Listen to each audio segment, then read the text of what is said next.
I never asked for gratitude, not for every check, every favor, every bill I paid when they were in trouble. I simply believed that family was about support. But one night during a family dinner, my son-in-law loudly mocked my cheap gifts in front of everyone. He thought I would swallow the insult. He didn't know one thing. Everything they relied on, their cars, their home, their business, existed because of my money. And in that moment, I decided it was time to change everything. If this story resonated with your soul, click subscribe and let me know in the comments which city or country you're listening from. I'm truly curious to know where you're tuning in from. My name is Loretta Harris, and I was 65 years old the night it all began to unravel.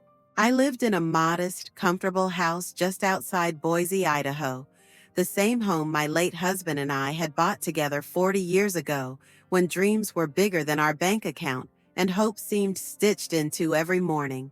I had been a professional bookkeeper most of my life, managing small business accounts, balancing numbers with the kind of precision that came naturally to me. After Harold passed away, I eased into retirement, spending more of my time in the garden and volunteering at the local library. I lived simply but fully, and I had always believed that my family was my richest investment. Every Sunday, it was tradition for my daughter Sarah, her husband Derek, and their two little boys to come over for dinner. It was a tradition I had insisted on keeping even when life got busier for them, even when the boys had soccer games or birthday parties to attend. Sunday night at Grandma's was supposed to be non-negotiable, a small anchor in the fast-moving current of their lives. That evening was no different, at least at first. I spent the afternoon preparing the meal: meatloaf, roasted potatoes, green beans with almonds, and a lemon meringue pie for dessert. The house smelled warm and welcoming, the way it always did when something was baking. I set the table with the good dishes, the ones Harold and I had picked out together in a tiny store on our honeymoon trip to Oregon. When they arrived, the boys tumbled in first, bringing with them a gust of cold air and noisy energy. Sarah followed, her arms laden with jackets and backpacks. Derek came in last, tapping away at his phone, barely looking up to say hello. I ignored the slight sting of that. It was Derek's way, always preoccupied, always a little impatient. Dinner started pleasantly enough. The boys chattered about school projects and soccer practice. Sarah told me about a new yoga studio opening downtown. I smiled, listening, refilling plates and pouring sweet tea, feeling that familiar, simple joy that came from seeing them all gathered around my table. At some point, I excused myself to retrieve the dessert. I had spent the morning whipping the meringue just right, making sure the peaks stood tall and proud, just the way Harold had liked it. As I returned to the dining room, I overheard Derek speaking in a tone louder than necessary, clearly meant to draw attention. "Guess we should be grateful it's not another one of her budget specials," he said with a laugh. "You know, the gifts you have to pretend you like because they look like they came from the clearance bin at the dollar store." The words hung in the air like a slap. For a moment, I thought maybe I had misheard. But the way Sarah pressed her lips together and stared down at her plate told me I hadn't. The boys giggled, not understanding but sensing the permission to laugh. Derek, still smiling, glanced around the table as if expecting everyone to join in on the joke. I set the pie carefully on the counter, my hands steady even though my chest felt hollow. I turned back, plastering a smile on my face that felt brittle, and quietly asked who wanted dessert. No one noticed the way my voice wavered. No one noticed anything at all. We ate the pie. We made small talk about weather and school and the latest Netflix series. I nodded at the right moments, laughed when it was expected, cleared plates and loaded the dishwasher with mechanical efficiency. By the time they left, with hurried hugs and half-hearted promises to call soon. The house felt colder than it had all winter. After the door closed behind them, I stood in the kitchen for a long time, staring out the window into the dark. The lemon meringue pie sat untouched, except for two thin slices.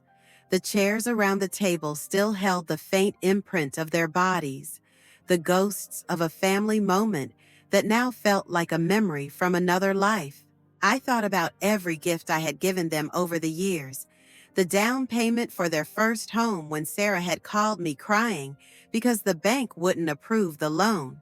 The used car I bought for Derek when his broke down and they couldn't afford a new one. The checks slipped into birthday cards. The grocery store gift cards tucked quietly into Sarah's purse when I knew they were struggling. I hadn't done it for thanks. I hadn't done it for recognition. I had done it because they were family, because helping them had felt like breathing, automatic, necessary. And now, my life, my sacrifices, my love, had been reduced to a punchline. I sat down at the table, my hands resting flat on the wood, and for the first time in a long time, I let myself feel the full weight of that moment, the sadness, the betrayal, the realization that somewhere along the way, they had stopped seeing me as a person and started seeing me as an obligation. The clock in the hallway ticked steadily on. Outside, the stars blinked cold and distant. Inside, something quiet and resolute began to harden in my chest. They thought I would swallow the insult. They thought I would keep giving. They thought wrong. The next morning, I went about my routines, as if nothing had changed, but everything had. I watered the potted plants in the living room, folded the laundry that had been waiting in the basket for days, and made myself a modest breakfast. Yet every movement felt detached, mechanical, as if I were only pretending to inhabit my own life. I replayed Derek's words in my mind over and over, the way a tongue probes a sore tooth. Each time, it stung a little more. I thought about the way Sarah had looked away, the way no one had corrected him, not even gently. I thought about how small I must have seemed to them in that moment, how disposable. I had heard mockery before, from strangers or acquaintances who didn't know better. But from my own family, from the people I had nurtured and supported and sacrificed for, it was something else entirely. It wasn't just a comment about gifts or money. It was a declaration. It was a boundary they had drawn without inviting me to the discussion. I spent the day cleaning the house from top to bottom, scrubbing floors and polishing furniture until the wood gleamed and my back ached. It wasn't that the house needed it. It was that I needed it. The ritual of reclaiming my space, of wiping away the fingerprints of people who no longer valued what I gave. Later in the afternoon, I sat down at the kitchen table with a pen and a notebook. I stared at the blank page for a long time before writing a single word at the top: debt. I wasn't thinking of revenge. I wasn't thinking of cruelty. I was thinking of fairness, of accounting. After all, I had spent my life balancing ledgers, ensuring that every dollar and cent had its proper place. Maybe it was time I treated my family the same way I had treated my clients, with professionalism, with clear terms, with no room for assumptions. I listed everything out carefully, methodically. The $15,000 down payment for their house, the $8,000 for Derek's car when his transmission failed, the $5,000 I had given them when Sarah was laid off during the recession, the endless smaller sums, $500 here, $1,000 there, for medical bills, emergency repairs, unexpected expenses. By the time I finished, the numbers stared back at me like a silent accusation, not just the money, but the trust behind it, the belief that I was helping to build their future, never asking for repayment because love, I thought, didn't keep score. Apparently, I had been the only one who felt that way. As evening fell, I fixed myself a cup of tea and sat by the window, watching the lights come on in the neighborhood houses. I imagined the conversations happening inside those homes, ordinary and mundane, full of small kindnesses and irritations. I wondered if anyone else ever realized how easily kindness could be mistaken for weakness, how the more you gave, the smaller you seemed to become in the eyes of those who took. That night, Sarah called. Her voice was bright, casual, as if nothing had happened. She asked if I wanted to come over next weekend, maybe bring a dish for the neighborhood barbecue they were hosting. I listened to her speak, feeling the distance in every syllable, the shallow familiarity that no longer fit between us.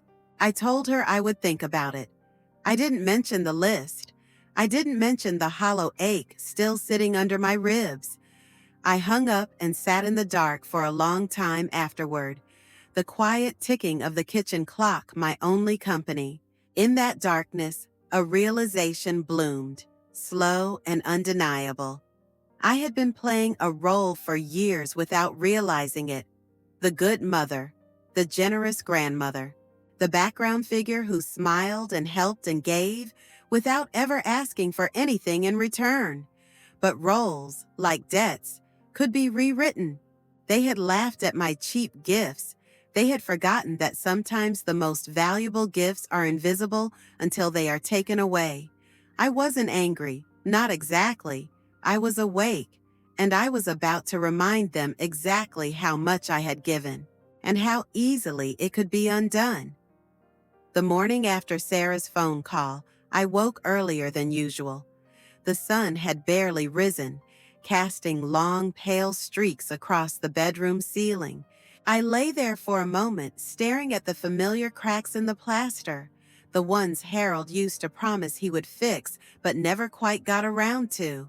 Those cracks felt oddly comforting now, imperfections that had stayed true even when everything else had shifted. I rose and dressed slowly, pulling on an old cardigan with loose threads at the elbows. The house was silent except for the low hum of the refrigerator and the occasional creak of the wooden floors under my feet. I made a strong pot of coffee, poured a cup, and carried it with me to the kitchen table where my notebook still lay open from the night before. The word debt stared up at me, stark and bold. I turned the page and began again, this time creating a ledger the way I would for any new client. Clean columns, clear headings, precise dates and descriptions. I started at the beginning. The year Sarah and Derek got married, they struggled. They had dreams bigger than their wallets, and Harold and I had been only too happy to help. I wrote down the $10,000 we had given them as a wedding gift, intended originally for a honeymoon they never took. Instead, they put it toward rent, groceries, and their first broken-down car. Then came the down payment on their house. They had found the place on a quiet street with a crumbling porch and peeling paint, but good bones, as the realtor had said. They didn't have enough saved, not even close. I remembered sitting at this very table, writing a check for $15,000, feeling only warmth at the idea of giving them a foundation to build their life on. Next, the small business venture Derek had started, a cafe downtown that was supposed to be their big break. He needed investors, he said. Banks wouldn't lend to him without substantial backing. I co-signed the loan and contributed $25,000 of my own savings to get them started. I hadn't even hesitated.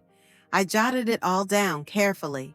The medical bills when Sarah broke her ankle slipping on ice and insurance didn't cover the full surgery costs, $200.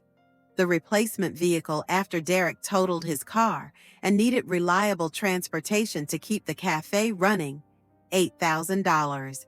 The groceries during the long months when Derek's business barely broke even, small amounts each week, $100 here, $200 there, accumulating into thousands over time. The Christmas gifts, the birthday checks, The emergency cash slipped quietly into Sarah's hand when I noticed her stressed expression and tight smiles at family gatherings. I worked through the morning, my coffee growing cold beside me, the list growing longer and longer with every line.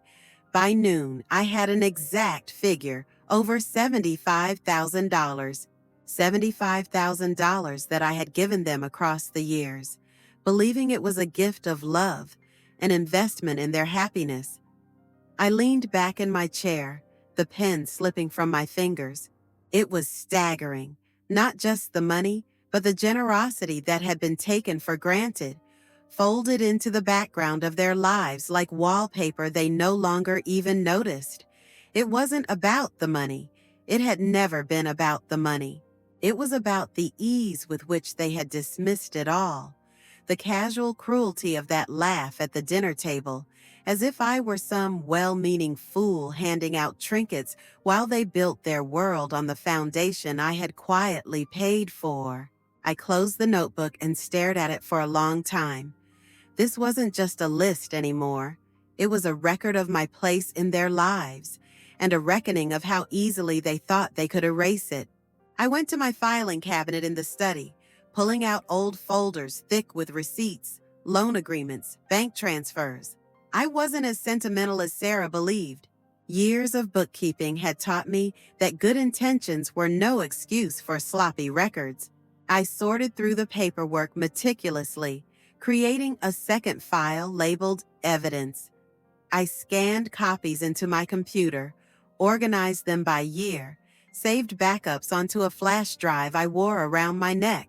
By the time the sun dipped low in the sky, painting the kitchen walls in deep amber, I had a dossier strong enough to stand up in any court if it came to that. I wasn't preparing for a legal battle, not yet. But I knew now that the rules had changed. No more silent giving, no more hoping they would see the unseen. I had given them years of grace. Now I would give them the truth, written in numbers they could not laugh away. I packed the documents carefully into a leather folder, the same one Harold had given me when I started my bookkeeping business. It felt fitting somehow that it would hold the last accounting of a chapter I had never wanted to end this way. The night came in quietly. I sat by the window with a fresh cup of tea, the list heavy in my lap, and watched as the world outside settled into sleep. Inside, I stayed wide awake and ready. I spent the next morning in town, moving through errands with a focus I hadn't felt in years. The old bank building loomed ahead, solid and indifferent under the overcast sky. I tightened my grip on my leather folder and pushed open the heavy glass door. The familiar scent of paper, ink, and faintly metallic air washing over me. Inside, I asked to speak with Mr. Conway, the branch manager who had helped Harold and me refinance our home decades earlier. He was older now, hair thinner and slower on his feet, but he still carried himself with a kind of cautious dignity that I respected. He ushered me into his office, a modest space filled with framed certificates and a battered oak desk. I laid the documents carefully on the desk and explained in quiet, deliberate words that I wished to sever all co-signed financial arrangements tied to Sarah and Derek. I provided evidence of my original contributions, the informal loans disguised as gifts, the down payment assistance that had been documented at the time, but never formalized as a true transfer of ownership. Mr. Conway listened without interrupting, occasionally nodding, his fingers steepled thoughtfully under his chin. When I finished, he sat back and exhaled slowly. "It will cause complications," he said. "I understand," I replied. "Family often expects silence in these matters." "I've been silent long enough," I said. He nodded again, more firmly this time, and began drafting the necessary paperwork. I signed forms to remove myself as a guarantor from Derek's business loans, effective immediately. I filed a notice of claim on the house down payment, establishing that it had been a loan, not a gift, thereby voiding certain favorable terms they had enjoyed with the mortgage lender. It wouldn't happen overnight, but the ripples would start soon enough. After the bank, I walked 2 blocks down to a small law office, tucked between a florist and a dry cleaner. I had made an appointment with a real estate attorney, Ms. Reyes, a sharp woman in her 40s with a reputation for discretion and tenacity. She reviewed the copies of receipts and bank transfers I had brought, nodding approvingly at the neatness of my record keeping. Together, we drafted formal letters of demand addressed to Sarah and Derek, itemizing the amounts owed and the terms under which repayment would be expected. There would be no threats, no insults, only facts laid out in the clear, emotionless language of contracts and obligations. Ms. Reyes asked if I wanted to proceed to court immediately or allow them a chance to resolve the matter privately. I chose the latter. One last chance for them to treat me with the respect I deserved before the law took over where kindness had failed. Leaving the office, I felt a strange mix of sadness and empowerment. I wasn't proud of what I had to do. No mother dreams of drafting legal notices against her own child. But pride wasn't the point anymore. Survival was. Dignity was. I returned home just as the afternoon sun began to fade behind a thick curtain of clouds. I made myself a sandwich I barely tasted, then sat at the dining room table staring at the 2 envelopes I had prepared, one for Sarah and one for Derek. Their names written in my careful, even handwriting. The same handwriting that had once filled birthday cards and grocery lists and love notes tucked into lunchboxes. I thought about not sending them. I thought about tearing them up and pretending the past week had never happened. But I couldn't unhear Derek's laugh. I couldn't unfeel the hollow in my chest every time I replayed Sarah's silence. I sealed the envelopes. At the mailbox, I hesitated for just a moment, the cool metal door open in my hand. Then I slid them inside and let the door slam shut with a solid, irrevocable clang. The first step had been taken, a step not of revenge, but of reclamation. I wasn't trying to destroy them.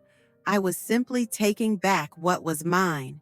And for the first time in longer than I cared to admit, I felt something bloom deep inside me, tentative and stubborn. Freedom. It didn't come with parades or applause.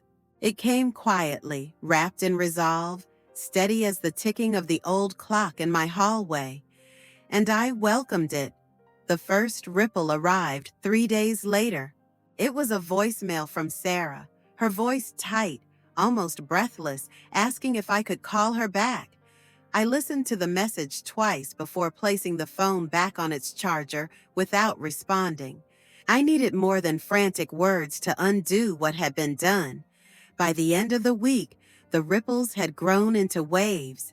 I received a letter from their mortgage company, a carbon copy sent for my records, notifying all parties that their home loan was now under review due to the recalculation of the original down payment source. The favorable interest rate they had enjoyed, secured partially by my involvement and good credit history, was no longer valid. The next call came from Derek. He didn't bother with pleasantries. He launched straight into accusations, his words hot and fast, demanding to know what I thought I was doing, how I could ruin their lives over a stupid joke. I listened, silent, letting him expend all his venom. When he finally sputtered to a stop, I told him calmly and evenly that all actions had consequences, even the ones people thought would be forgotten as soon as they were spoken. He hung up without another word. I sat at the kitchen table afterward, staring out at the rain sliding down the window pane. It wasn't satisfaction I felt. It wasn't victory. It was mourning. Mourning the trust that had been broken, the invisible bridge between us that had finally collapsed under the weight of years of one-sided giving. By the second week, The cafe that Derek had worked so hard to build began to show cracks. Vendors, alerted by the changes in financial backing, grew cautious. New terms were imposed, higher interest, upfront payments.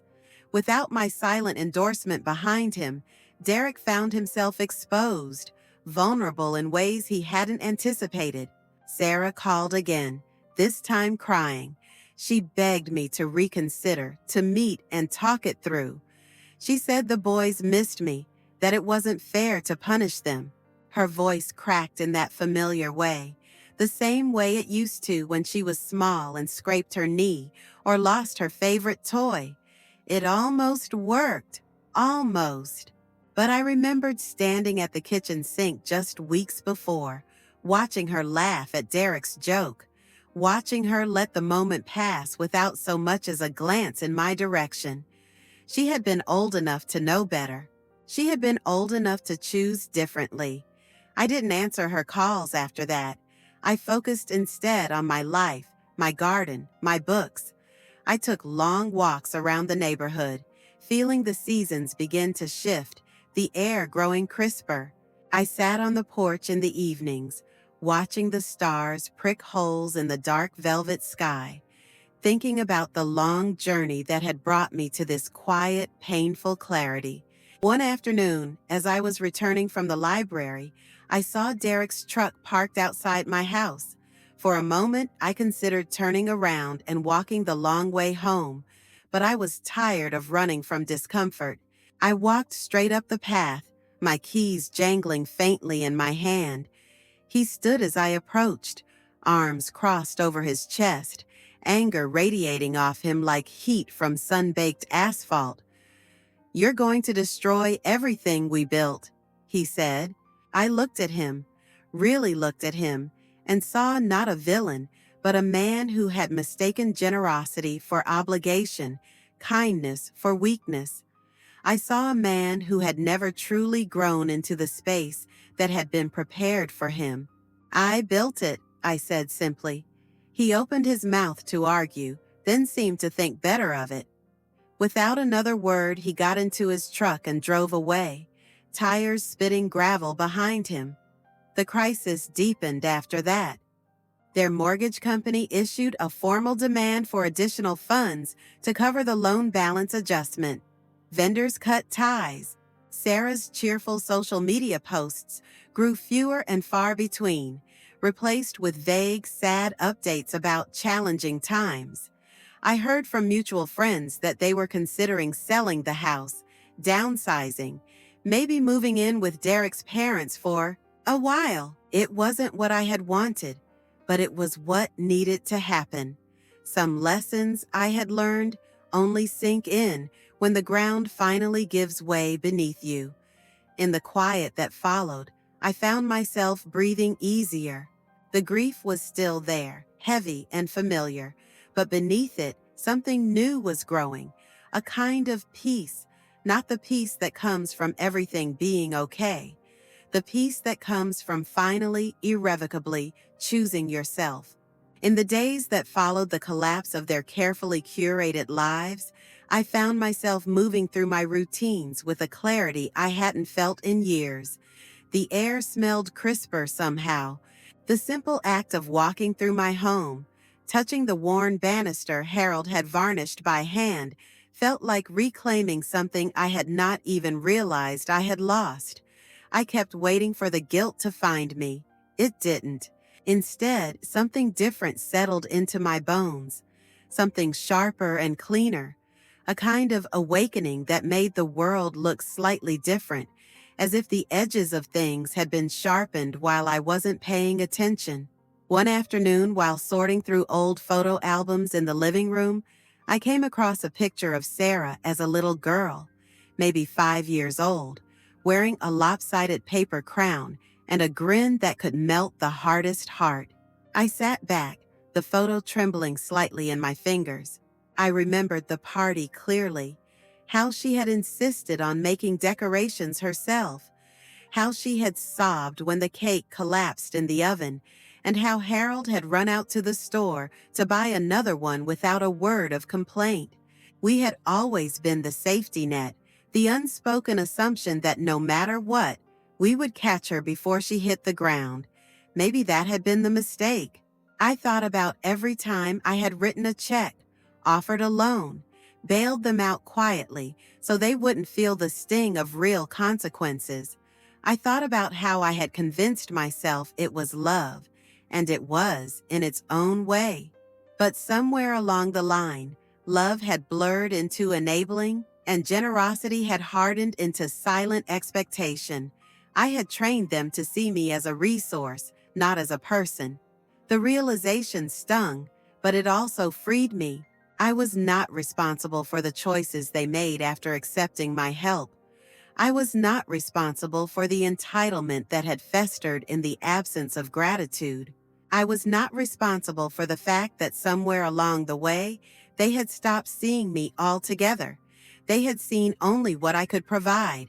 And when I stopped providing, they called it betrayal. I thought about Derek's face that day in the parking lot, the way his anger had shifted into something almost childlike when he realized the old rules no longer applied. I thought about Sarah's voice on the phone, trembling, reaching for the mother she had expected to always be there, no matter how little care or respect was shown. But life didn't work that way. Not if you wanted to keep your soul intact. I spent more time outdoors after that. I dug my hands into the garden soil, feeling the strength in my fingers return with every stubborn root I pulled free. I pruned back the rose bushes Harold had planted, watching them spring back stronger after each careful cut. Sometimes growth required a little brutality. Sometimes survival demanded pruning things that refused to bloom. I began to rebuild my days around what nourished me, not what drained me. I joined a book club at the library, where women my age gathered to debate characters and plot twists and laugh until the windows steamed. I signed up for a pottery class at the community center, shaping clay with clumsy fingers, marveling at how satisfying it felt to create something messy and imperfect and entirely my own.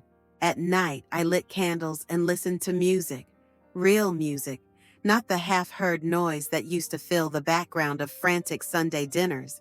I read novels that made me cry, and memoirs that made me laugh, and poems that left me sitting in the dark, feeling the strange, beautiful ache of being fully alive.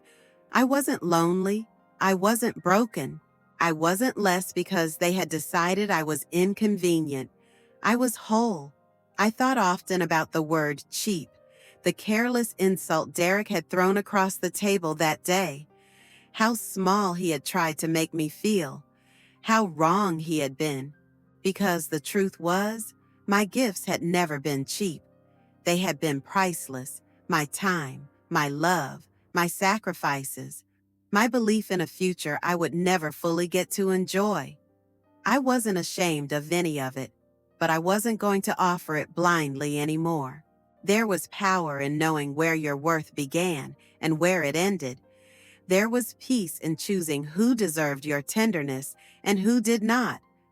By the end of that month, I had written a new list, not of debts owed, not of wrongs suffered, but of things I wanted to do, places I wanted to see, experiences I wanted to claim for myself without apology. It wasn't a bucket list. It was a declaration, a promise to the woman I had been, to the woman I was still becoming. The awakening was quiet, but it was complete, and this time, no one could take it away from me. The calls started coming more frequently. First from Sarah, sometimes twice in one day, her voice increasingly desperate in each message she left. Then from Derek, though his messages were different, short, angry bursts demanding to know what I thought I was doing, how I could be so heartless after everything we had been through together. I didn't return the calls. It wasn't that I didn't hear the sorrow or the fear in Sarah's voice. I heard it clearly, slicing through the bravado they had wrapped themselves in for so long. I heard it, and still I stayed silent. Because I knew now that sorrow alone wasn't enough to rebuild something that had been dismantled piece by piece over years of careless entitlement. One afternoon, Sarah showed up at my doorstep. I had just returned from the farmer's market, a bag of fresh tomatoes and sweet corn slung over my arm. She was standing there in the driveway, arms crossed over her chest, the way she used to stand when she was a teenager, trying to act tough after getting caught sneaking out of the house. She looked smaller now, thinner, the strain of the last few weeks carved into the lines around her mouth and eyes. I set the groceries down carefully on the porch before meeting her gaze. "We need to talk," she said. I nodded and stepped aside, letting her into the house. She moved like someone walking through a memory, her hand grazing the edge of the hall table, her eyes lingering on the framed family photos lining the staircase wall. I wondered if she was remembering all the Sunday dinners, the birthday parties, the countless cups of coffee shared across this same worn kitchen table. We sat down across from each other, a familiar tableau now weighted with unfamiliar tension. She started slowly, tears welling in her eyes almost immediately. She apologized, said the things she thought I wanted to hear. She admitted that Derek's joke had been cruel, that she should have spoken up, that they had taken my help for granted. She promised they would change, that they would be better, that they just needed a little more time. I listened. I let her speak every word. When she finished, I folded my hands in my lap and told her the truth. I told her that forgiveness was not the same thing as forgetting, that rebuilding trust was not a promise made in a moment of desperation, but 1,000 small actions stretched over months, years. That I was willing to have a relationship with her again, but it would not be the same relationship she had always expected. It would not be built on silent giving and grateful taking. It would be built on respect, and respect had terms. I told her the financial matters would stand as they were, no rescinding of demands, no wiping of slates. What was owed would be paid, in full or not at all, but it would no longer be ignored. Sarah cried harder than pleading, asking if we couldn't just start fresh, like pressing a reset button on a board game. But life wasn't a game, and some moves couldn't be undone. After she left, Derek tried his hand at persuasion. He sent flowers, expensive ones in grand arrangements that looked more like apologies meant to be seen than felt. He left notes that swung wildly between anger and remorse.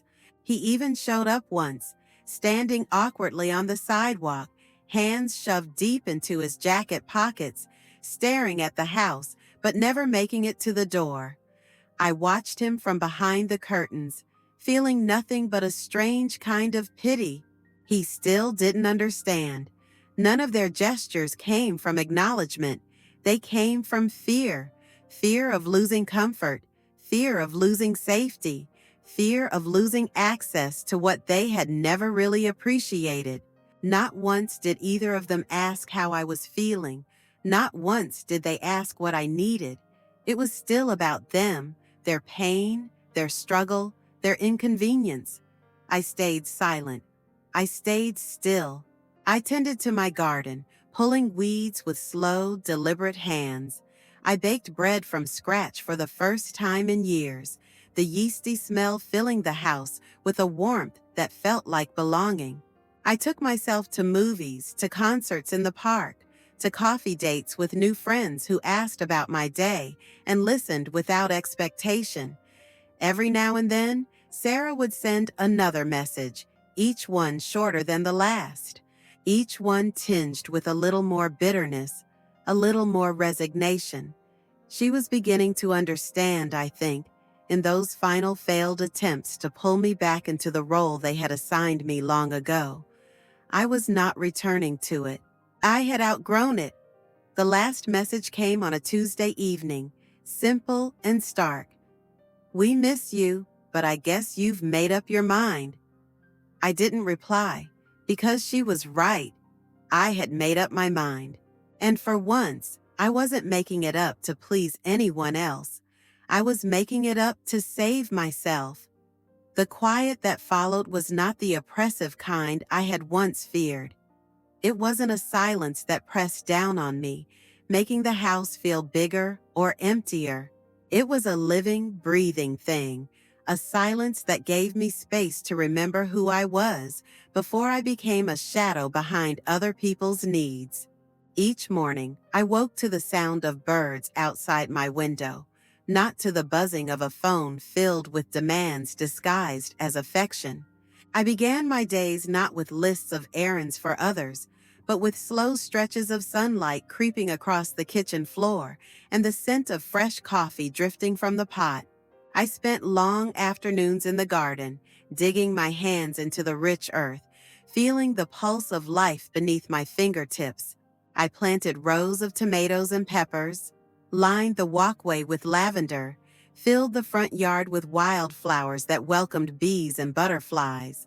The garden became a place of quiet prayers, each seed I placed in the ground a promise to myself to keep growing, no matter what had been lost.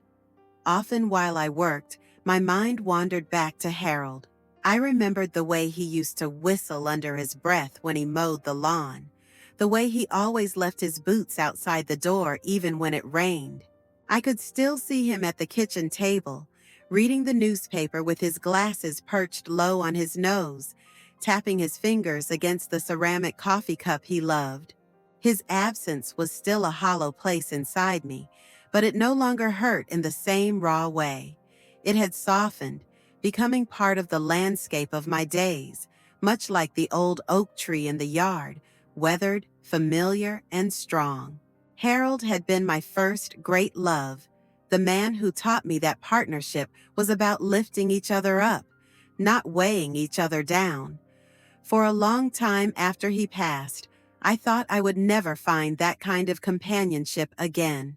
I had resigned myself to living out my years alone, wrapped in memories, but life, it seemed, wasn't finished surprising me. It started simply, as most important things do. An old friend, Walter Mason, who had lost his wife around the same time I lost Harold, began stopping by after his morning walks. At first, it was just for a quick cup of coffee, a shared laugh about the stubborn squirrels raiding my bird feeders.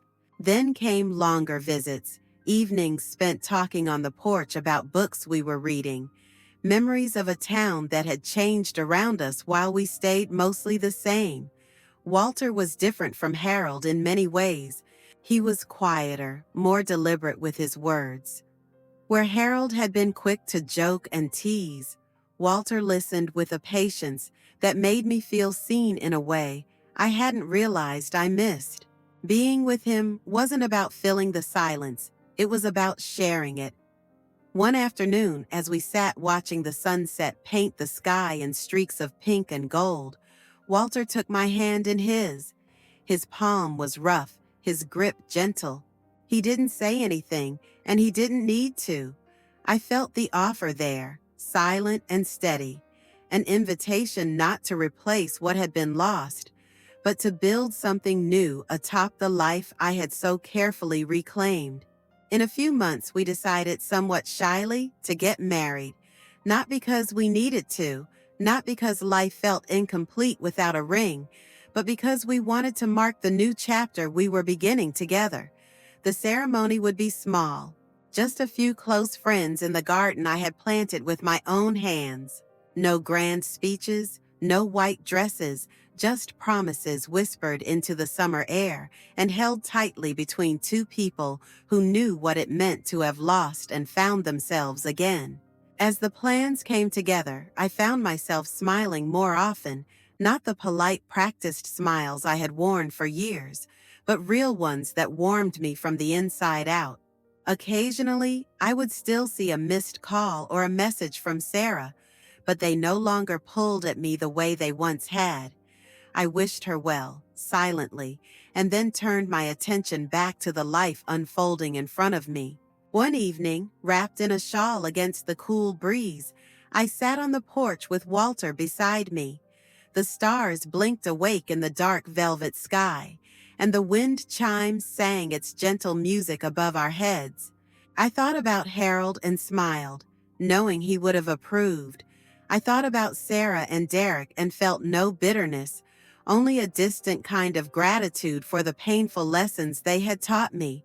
This was my life, not a second-hand existence borrowed from someone else's dreams, not a waiting room for other people's priorities. It was mine, and it was beautiful. For the first time in a long, long while, I was not looking back. I was looking forward, toward a tomorrow I was no longer afraid to meet, toward a life that was not about loss, but about love, bold, imperfect, and entirely mine.